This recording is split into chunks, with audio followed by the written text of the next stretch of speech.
So my name is Drew. I obviously work at Oasis. This today is an hour talk about NestJS and TypeScript, specifically for enterprises. So we're going to talk about these two technologies from that angle. My contact information is on here, and the company Oasis Digital is right here. So a little bit about me, just real quickly. I obviously work at Oasis. My main role at Oasis is a software developer.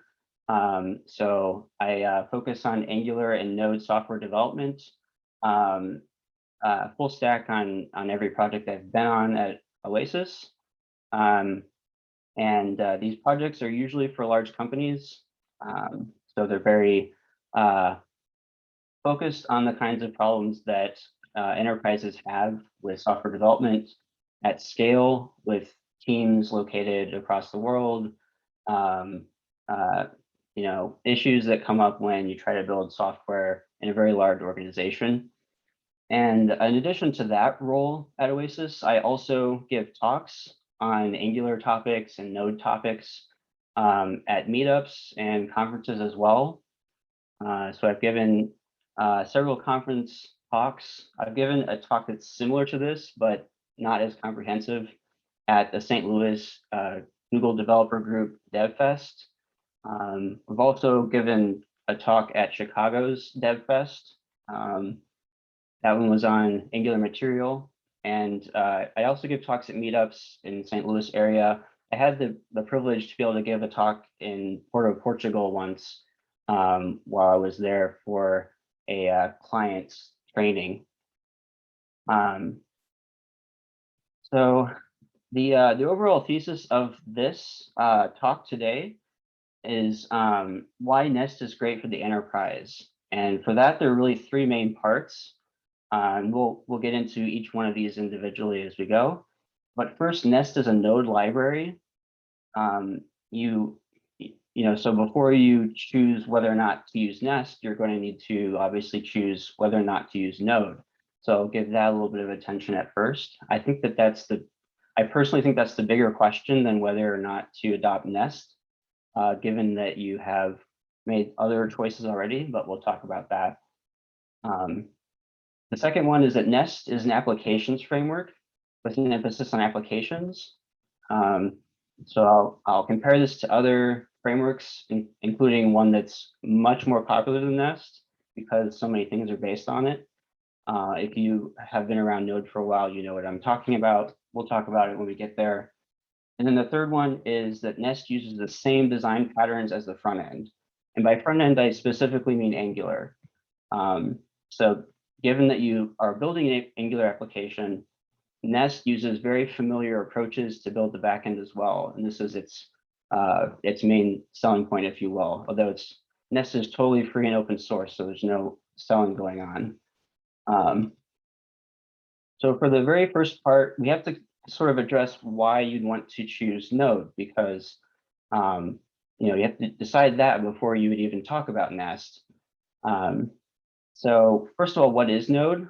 It's an asynchronous, event-driven JavaScript runtime designed to build scalable network applications. This is from the Node website.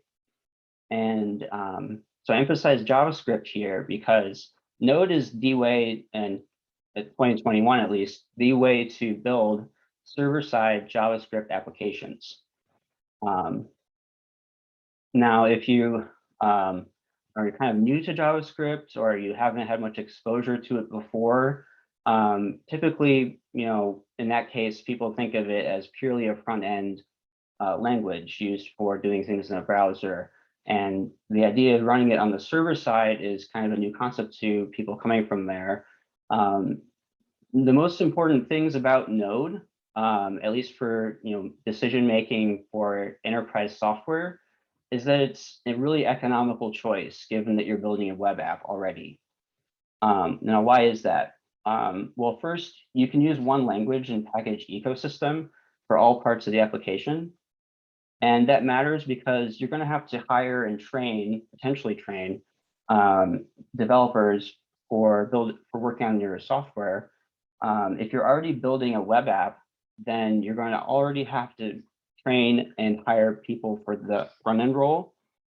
And so given that you already have to do that, Node brings the backend very close to the front end development because it's the same language. Everyone installs third-party dependencies from the same library of third-party packages that's called NPM. So it's just easier to hire and train for a full stack role. It's more realistic if the front end and the back end are in the same language and use the same tools. It's obviously not needed. You can build, and many people do, build web applications using a completely different language for the backend. For example, Java, if you're using Java Spring, or .NET Core, for example. These work fine for those teams, but we find that you can be a little bit more efficient in your hiring and training if you bring the backend closer, if you will, to the front end. Another benefit of this having one language is that you can have your front end developers build backend services as well. That could look like you have one service that the front end can kind of use off to the side for any kind of really front end logic that you for some reason need to be in the server. That could be due to security reasons or for intellectual property reasons. We find that having one API server that's written in Node that the front end can talk to and that the front end developers can write code in is a great advantage. You can do that all the way to actually building your microservices with Node, and that works just fine as well. There are a few caveats, but it's very well refined by 2021 by now. Another reason for why it's an economical choice for your backend is it's really easy to share code and static types between the front end and the back end. Now, sharing code has the obvious benefit that you don't have to write implementation twice, but it also benefits from any kind of testing that you have. So if you have unit testing, you can have one set of tests for that code that's shared in both places. So there's a benefit there. In terms of types, this is particularly useful because you can catch type errors at compile time and not runtime. This is pretty useful because you can catch those bugs before you run the application. You also don't have to exercise all the different parts of the application to catch those kinds of bugs, since they are static and happen at the time that you compile the application. So you can have fewer bugs potentially in QA and production by using static typing, especially typing that's shared between the front and the back end. If there's ever a refactor of the backend API, then the front end will break at compile time and you can't actually deploy your front end until that type error is fixed. So that's a huge benefit. If the backend isn't Node, you can still do this. You can still share types between your backend and your front end. You can only do that via code generation in that case. You have to have something to generate the types for the front end that you'll use in your Angular application or whatever the framework is that you're choosing. I'm going to kind of assume Angular throughout this talk, but there's no reason why you need to use Angular to use Nest. It's front-end framework agnostic. They even have a bit like a page on one corner of their documentation about doing static server-side rendering with handlebars. If for some reason you wanted to do that. So it's not at all specific to Angular. It's not even specific to single-page apps. But it has a lot in common with Angular, so we'll show that. And then the last one on here, Node works well for creating microservices. So there's a little bit of a misconception among certain groups of developers, I guess, that Node is kind of a large and efficient framework. I don't exactly know where that comes from. I know that it does have a larger memory footprint than if you compile to a binary, like with Go or something like that. So that I think that's kind of the main thing. In terms of CPU performance, it's very performant. And the reason why it is because it uses Chrome's V8 JavaScript engine. V8 is the name that the Chrome team gave to that. And they have done just an enormous amount of work over the years to make sure that their JavaScript engine is fast, not only on desktop browsers that run Chrome, but anywhere that Chrome runs, including mobile devices. So Node is very fast, and you can see this if you try to write, complex code in Node just to kind of see, where performance bottlenecks might happen. So that's the CPU performance. Memory performance of Node. Again, it's worse than if you compile to a binary. But if you're comparing to something where you're not compiling to a binary, I think it actually compares really well. The memory footprint is usually not an issue. Now, if you had like 50 or 100 microservices that you're trying to run on each developer's machine for development, for example, you'd have a big problem for sure. But I know from experience that you can run Ubuntu. I wouldn't recommend this, but you can run Ubuntu PM2 and an Express Node.js app with only 128 megs of RAM. That would be like in a really small container. So it's possible to do that. In that case, about half of the RAM is used for the operating system, and the rest is used by PM2 and Express.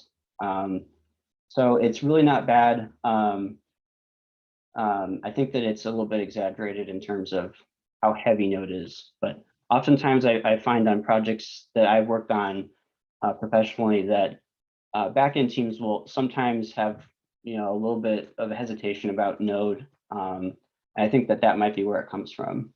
But we've not had any problems at all using Node for microservices. It's been done on several projects that I've seen. One that I've worked on personally. Well, like 2 microservice-based projects I worked on personally. Node works just fine. The main thing that I think also is that backend teams generally don't already know JavaScript that well. So it's a little bit of a foreign thing for them, and it can be another source of fear, uncertainty, and doubt about Node. A few more reasons why Node is a good choice. JavaScript and TypeScript are very mature by today. JavaScript's been around for a long time. A lot of its issues that had early on in terms of readability and familiarity to people that are new to the language, a lot of those were began to be fixed in ECMAScript 6. So JavaScript, the language standard, has a different name called ECMAScript. And they used to version it by just version numbers. So six was the last time they did that. Now they use the year. So ES6 is also called ES 2015. They added classes, and that was the main thing that you'll see on a daily basis with Angular and Nest, is the class syntax. That was not originally part of JavaScript. But it was added to make the language more familiar to people coming from Java, people coming from C# and other languages. So they added classes and a little bit more OO-centric features to JavaScript starting then. And by now there are just lots of features, especially in TypeScript, because TypeScript goes out ahead of JavaScript. There are a lot of features in the language that are very familiar coming from a language like Java, for example. So I've had to convert functions occasionally from Java code to JavaScript code, and it's because of the different features that are added to the language, it's actually much more straightforward for sure than it would have been in ES5. TypeScript adds static typing to JavaScript. So TypeScript is a language that was built by Microsoft and still maintained primarily by Microsoft. It adds the minimal amount of requirements to JavaScript to make a static typing work. So their goal is always to have JavaScript files be compilable as TypeScript files simply by changing the extension. Now, usually the particular settings on the TypeScript compiler mean having to change a few lines of code if you do that on a file in general. But with the right settings, that's their goal with TypeScript. So they use an approach that is informally called duck typing, where objects in JavaScript are considered to have the same type if they have the same properties and values.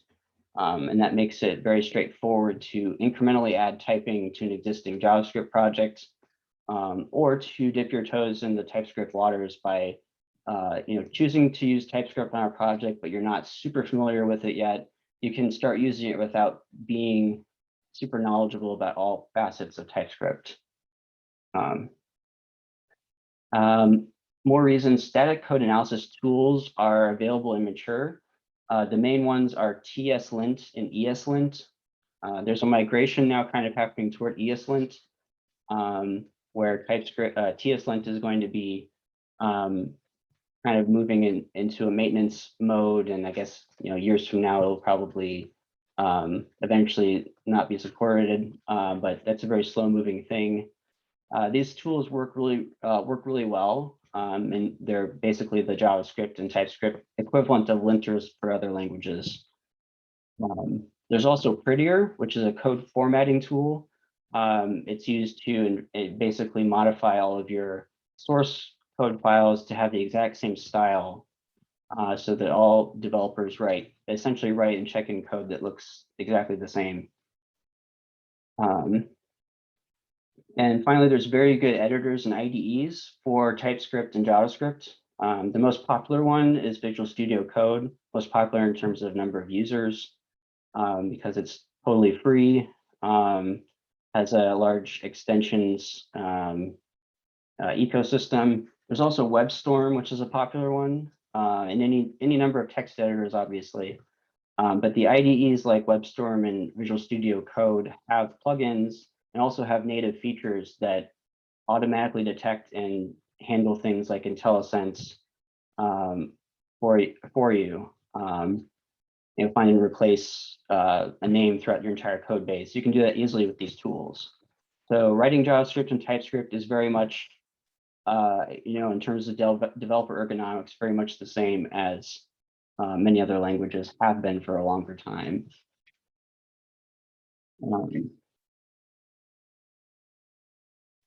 So Node is mature. I've talked a little bit about its history, but more specifically, it was written over 10 years ago now by Ryan Dahl. That was in 2009. It's available as current and long-term support releases. Typically, you'll choose LTS since it's more stable, unless you need a bleeding edge feature from current. So it has very good management and governance of its versions. You can manage the version on your server with NVM, for example. That works really well.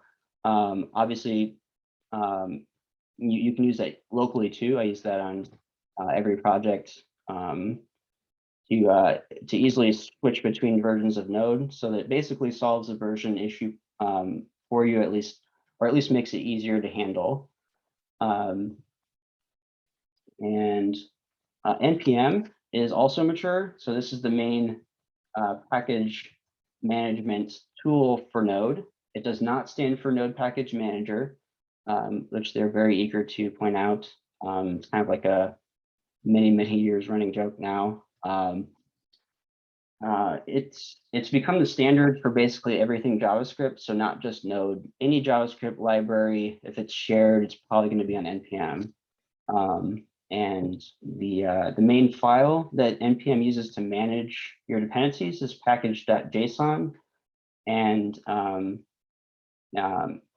so typically, a JavaScript project will have one that lists all of its dependencies. It's very mature by now. There were early issues with NPM that caused problems like transitive dependencies. That would be dependencies of dependencies in your project.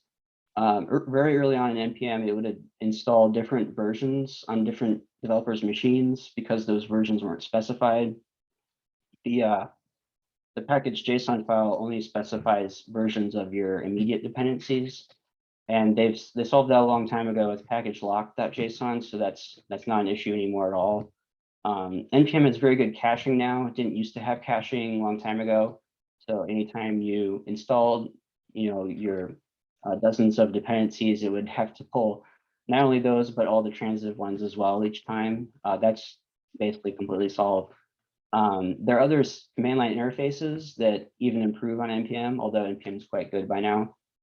Yarn package is a very popular one. I use that. We use that at Oasis on pretty much every project. It uses the same NPM package repository.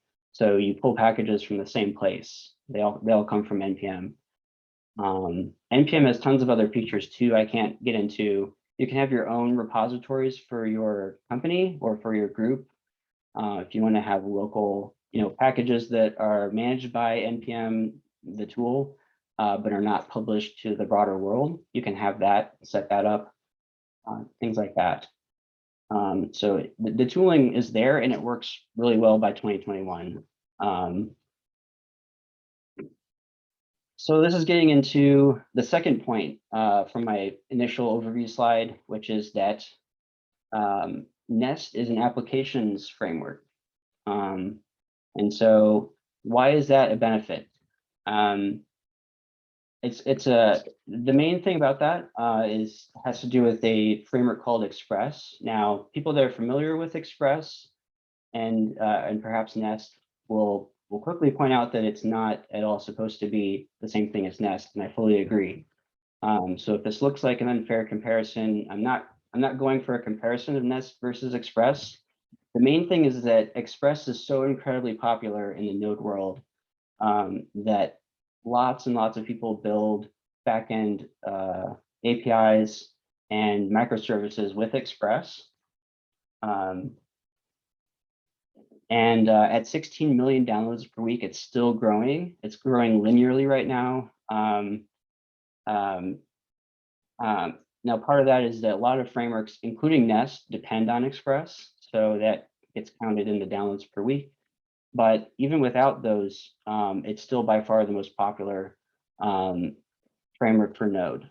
But it's not an applications framework, and this is really important. But with their own words on the Express main page, it's a fast, unopinionated, minimalist web framework for Node. It's a minimal and flexible Node.js web application framework. It's a thin layer of fundamental web application features. So I've highlighted the words that are an issue for enterprises, potentially an issue, depending on what you're trying to build. In general, enterprises tend to benefit from more feature-rich frameworks. And now it kind of matters why, because no, I'm not saying like something is a larger API and has a larger footprint is always better. But there are ways that having more features in the box helps enterprises. So the first one is that if you have more built-in features as a team, as a tech lead for your team, or as an individual developer, even, you spend less time necessarily shopping for libraries and tools because more comes in the box and you can choose that and have a successful project doing that. Examples of other frameworks in other languages that do this, they have lots of features in the box and you don't spend very much time, relatively speaking, shopping for external libraries. Things like Java Spring and .NET Core, they both have lots of things in the box. They kind of try to be feature-rich frameworks for enterprises, or large. They try to be scalable in that way. So another thing is you can focus on one library, the framework, a bit more than you can if you're pulling in lots of different third-party libraries and trying to make something yourself. So you can screen, interview, and train new hires specifically for that framework. So it makes that part of your business needs a little bit more efficient. You can, if you're trying to hire somebody to work on your application and you've adopted a larger framework instead of dozens of libraries, you can go through the list of parts of the framework on the framework's website, come up with interview questions based on that. If if candidates can't, pass questions about different parts of the framework, then you can be pretty sure. If you're looking and you have to consider all the different libraries someone might have used in their background, it's just harder to suss out what they're capable of doing. There's less time spent shopping for tools, potentially, if you have a larger framework. So like a tool like Express, again, I'm not trying to compare it directly to Express so much, but smaller tools like that don't tend to have a command line interface with them. Nest does. Other popular ones do as well, like Loopback has its own CLI. And in terms of not just API frameworks, Angular obviously has a CLI. So it's a very common thing to have more tools in the box as well with a more feature-rich framework. You can also benefit from having more similar code among your different projects. So if each project adopts the same framework, that even if they have completely different use cases and totally different code bases, the way that the code is written is very similar. So you can potentially benefit from that by having the ability to switch people between projects or just understand what's going on. And the last one, the framework defines how to implement most enterprise features. This is particularly true of Nest. You can go to the Nest documentation and see how to do authorization, authentication, how to do database integrations. They have like a how-to for like each major thing.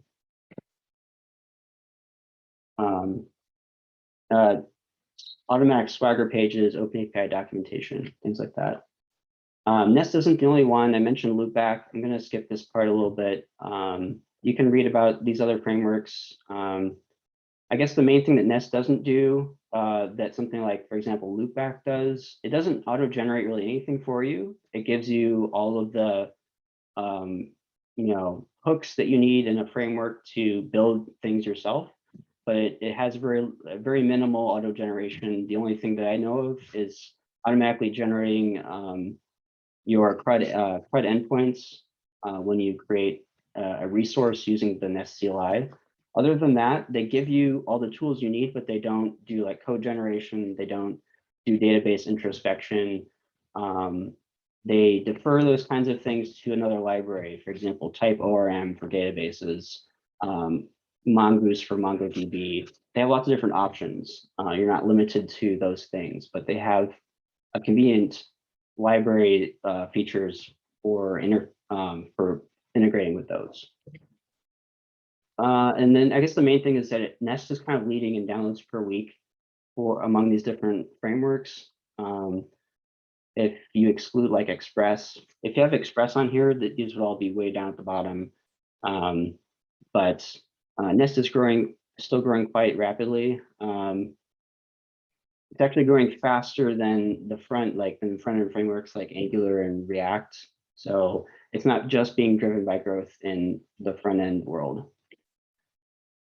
All right, so finally getting to Nest. What is Nest? So I kind of mentioned already, but this is what it calls itself. It's a framework for Node for building efficient, reliable, and scalable server-side apps. Its core strengths are that, number one, it uses Express, so you don't really lose much by choosing it instead of Express. It kind of makes that decision fairly straightforward. It adds dependency injection to the server side that looks almost exactly like Angular. There's different actual behavioral differences just based on the fact that you don't have like lazy loading or things like that on the server. Those things don't make any sense. So they don't happen in Nest. But in terms of the ergonomics and the way you use the TypeScript decorators, it looks very similar.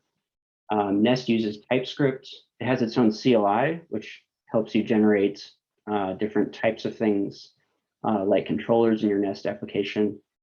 Nest has lots of built-in features. It also has very good documentation. That's one of my favorite parts of Nest.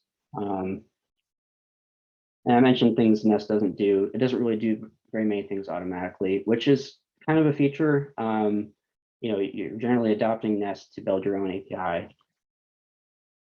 So what does Nest code look like?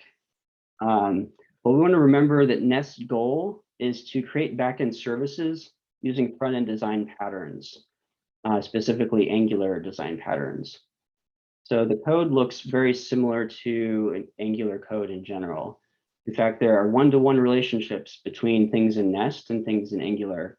So in Angular, we have ng modules. The equivalent to Nest is an at module. These both help you to do code organization. Again, there's no lazy loading, so you don't have things like that. But in general, they serve the same purpose. Components are now controllers, and a controller in Nest is how you group your HTTP endpoints together, for example, if you're building an HTTP server.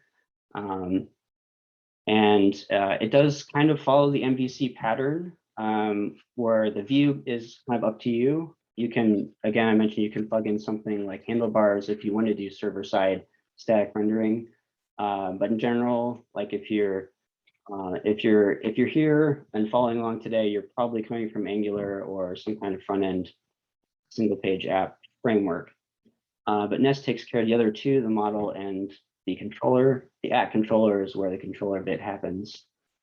You have services in Nest, just like Angular, using the at injectable decorator.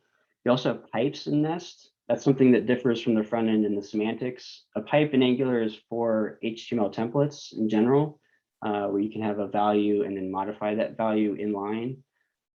They're both used for data transformation. Nest also does validations with pipes. And you can have route guards with can activate in both. In the case of Nest, that's a server-side route or an endpoint. You can also have interceptors. So HTTP interceptor in the case of Angular, or Nest interceptor in the case of Nest. So that's kind of hooks that you can use to react to, read, or modify requests at different points in the life cycle in the backend. The layout of a Nest app, this is going to look pretty similar to Angular again, if you're coming from Angular.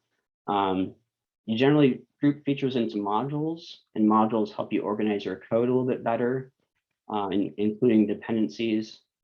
You can export other modules from a module. Modules are singletons, so you can import them in several places. You can register, you have to register your controllers in modules, just like you have to register components in modules in Angular. And modules provide services and pipes. That's also similar to Angular, at least early versions of Angular 2, where you had to provide each service in a module. In the case of Nest, they're scoped to the module, which is a little bit of a difference. In Angular, they're scoped to the injector that makes sense for the module that you've provided it in. So a little bit of a semantic difference, but using the same general pattern. So this is just an example of generating a backend service with the Nest CLI. It's going to look pretty much like you would generate a new Angular application or something. It'll create the scaffolding for your application. And then when you start it, it looks like on the right in the browser. Very straightforward. It's a globally installable NPM package. Once you've generated one, you have a project that looks like on the left. So this just kind of really shows you exactly how similar they look in code to an Angular project. We have modules, they both have imports, they both have providers. Controller becomes component, and we can inject our services anywhere we need them. So like on line 6 on the bottom left is exactly the same as line 10 on the bottom right.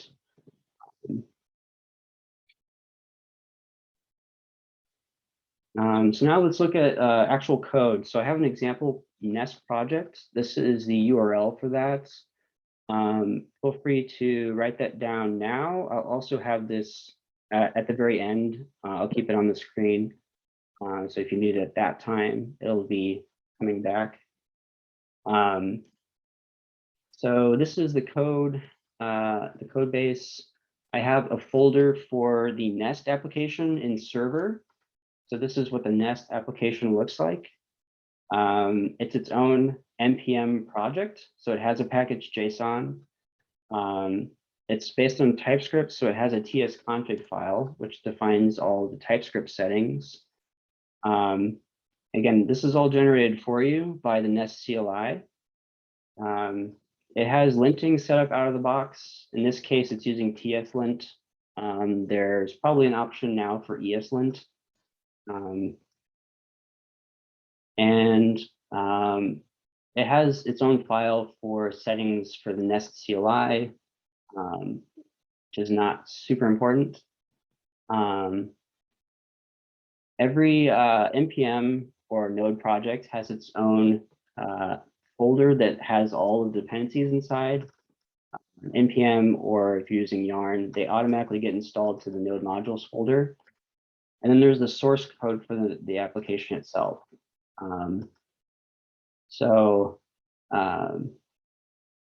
We start with app module, for example. This is what it looks like. In this case, again, it looks very similar to an Angular application. We list all the controllers for the top level application, and all of the services are in the providers array. And I've split this application into modules. So each module is imported by the top level app module. And all of the code for each part of this backend application has its own module. So that's entirely captured in the individual module files. Before I get too far along, let me start the application and we'll see what this application actually is.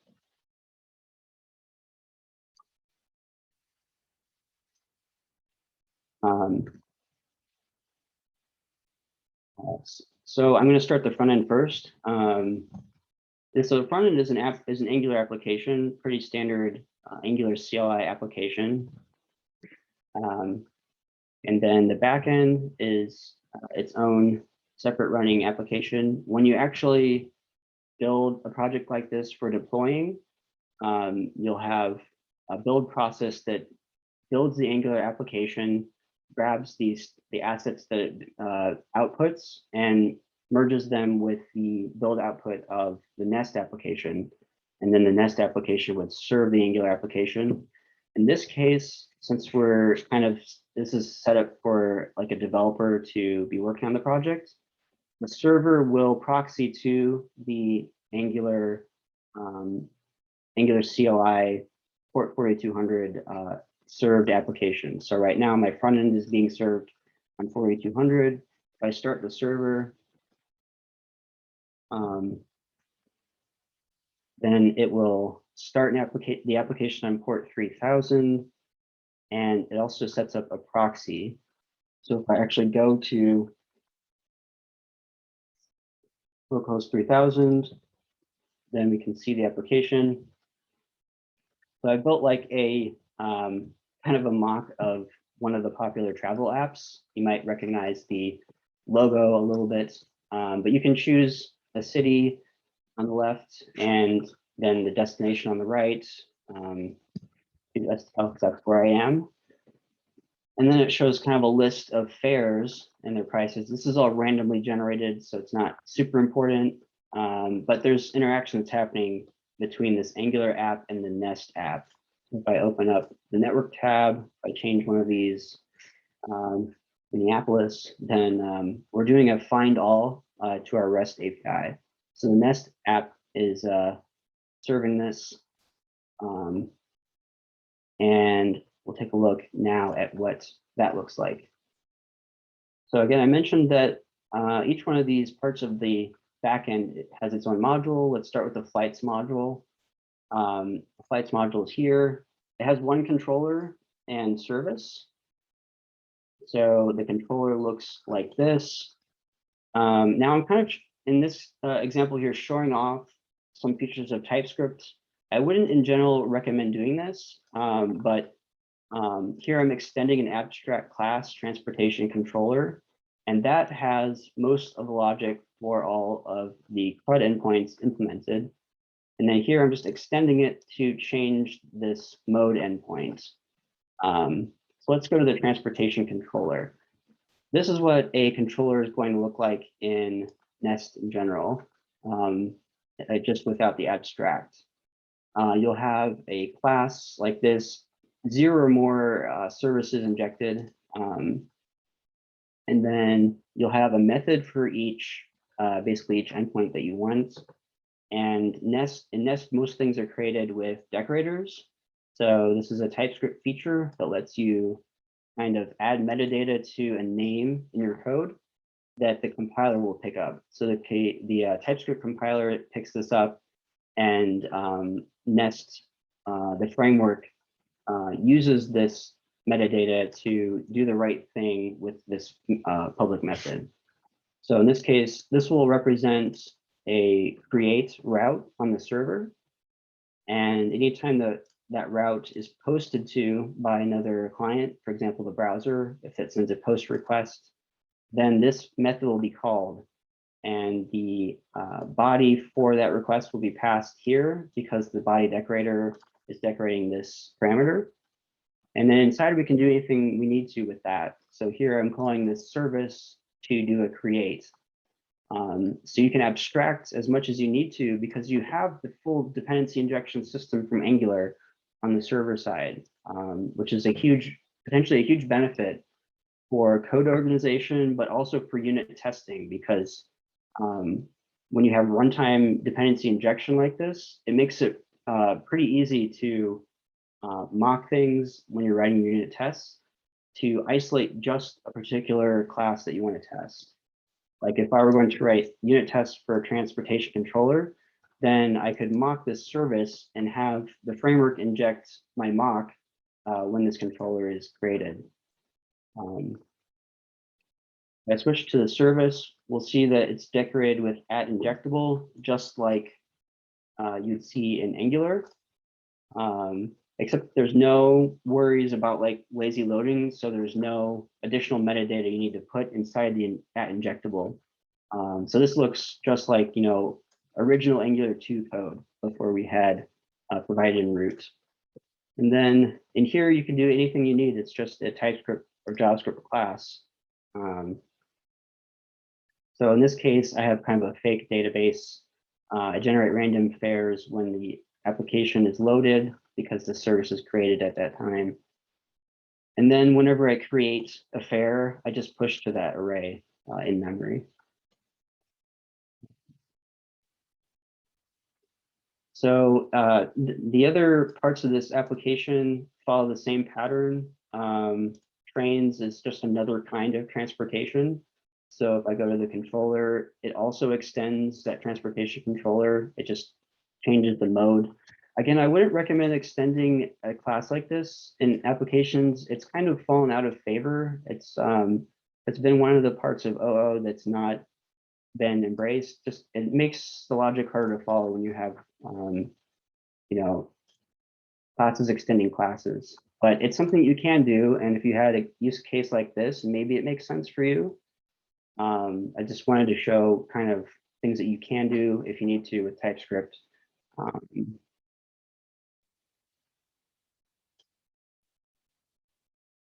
So this is an example kind of standing up the Nest application. It's, again, generating the API that we define with the decorators. You can do other things, lots of other things with the application. You can generate Swagger pages, so that would be documentation for your API.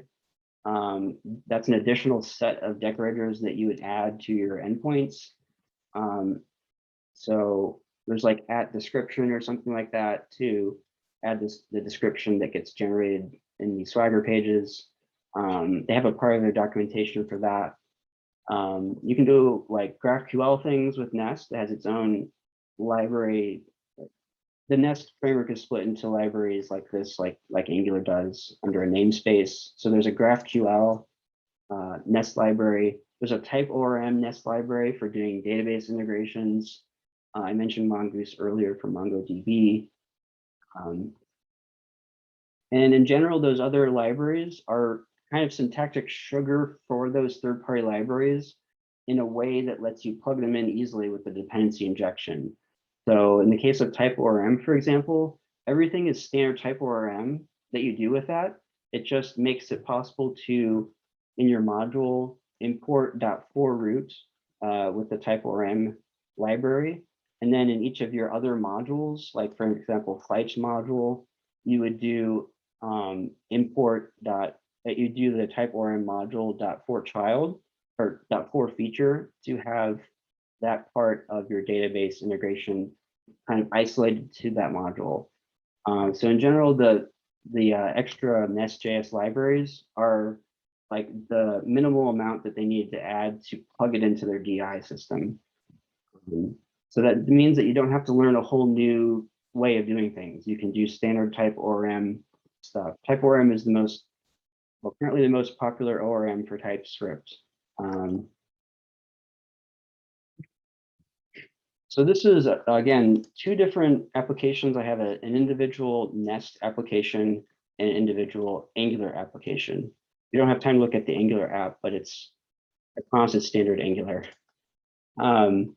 The last thing I want to show is that you can put all of these things into a monorepo using a new tool called NX.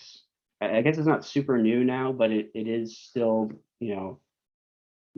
taking off in popularity. It helps you to split, among other things, it helps you to split your Angular application or your Nest application, even React, something like that, into individual libraries. These are local to your monorepo, and that helps you to share code between applications. It also helps you to individually test different components of your application, just better separation of concerns. So without doing something like that, it's actually kind of difficult to share types between two different TypeScript applications. You can do it, but it requires understanding how the TypeScript compiler settings work, because it's going to try to bring in the other project's code into the other project if you do that, kind of the naive way. Tools like NX make it very easy to do that, to share code between projects. It's kind of one of the main points of it. So for that, there's a second repo that's almost exactly the same as the one I just showed you, except it's with NX. So I switched to that over here. It looks like this. Whereas before we had two package JSONs, one for the Angular app, one for Nest. Now we have one top level package JSON, and it defines all the scripts and also all the dependencies for the app. This is okay to have all dependencies in one place because Angular does tree shaking, so all of your Nest dependencies do not get bundled in your front end code, so it doesn't add to the application's weight. All of your packages, like if you have a dependency on Lodash in the Angular app and Nest app, which is a very common thing to have, you'll have the same version on both. So sometimes that's an issue for people, but it's supposed to help, in general, the governance of the project, keeping all the versions together. It's supposed to help things work better together when you start sharing code among libraries. So the benefit here in this particular example, I've been able to pull the shared types, which were previously in two different places, into a shared library called API interfaces. NX automatically generates this library for you if you select, I want to create a new NX application that has a Nest and Angular app in it. Otherwise, you can just generate a library, a TypeScript library, as you would with NX. There's a simple command to use. NX has its own CLI, so you would use that. It's very much the same as Angular CLI in syntax. So instead of using ng serve, you'd use nx serve and then the name of the app. But in here, I have the shared types. So before these were defined in two different places. Now they're both applications depend on this one file. So if I refactored, let's say I added a city, this is Toronto. In fact, YYZ, it's like the weirdest. Oh, it's already on there. SFO. I already have that on there too. If I wanted to add another city though, then that would be reflected immediately in both apps. If I accidentally broke something, like I dropped a property, then that would cause one of the applications to break when it's being tested or compiled. So it's very convenient in that way, and NX makes it very easy to do this. If you have an editor like VS Code or something, you can even find all references, and that's supposed to work. It works better actually in WebStorm because it in VS Code by default it's scoped to the library, so it's finding all references in this one library.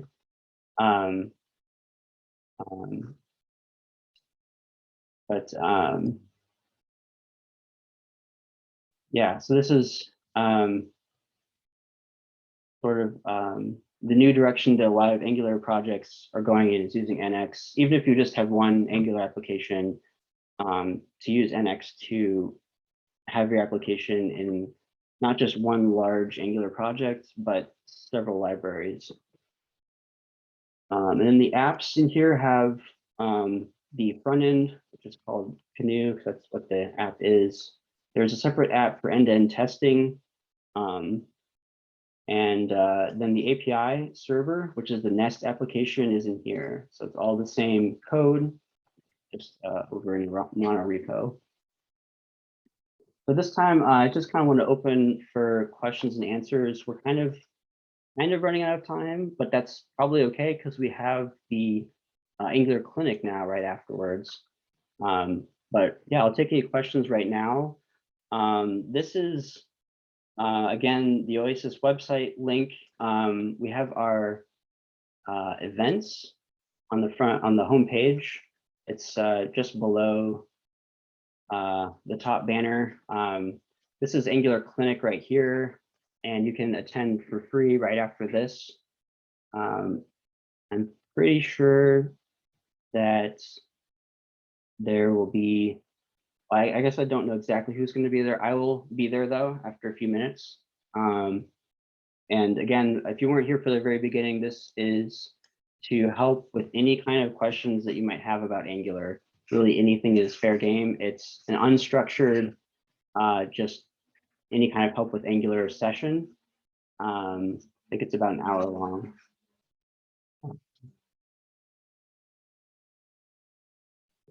Weaknesses of Nest. Yeah, I think the main one to me is that like it doesn't do much automatically for me, that because I'm coming from, before using Nest, I used Loopback.